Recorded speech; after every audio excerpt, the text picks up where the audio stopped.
അതായത് American president Donald Trump പറഞ്ഞതുപോലെ ഗസയെ നരകമാക്കൽ പദ്ധതി അത് അത്യധികം വേഗത്തിൽ ഇസ്രായേൽ നടപ്പാക്കുന്നു എന്ന് തന്നെ വേണം പറയാൻ.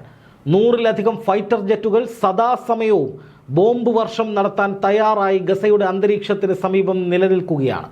അതുപോലെ തന്നെ കടലിൽ ഏതെങ്കിലും തരത്തിലൊരു ആക്രമണം വേണം കടലിൽ നിന്ന് എന്നുണ്ടെങ്കിൽ പടക്കപ്പലുകൾ തയ്യാറാണ്.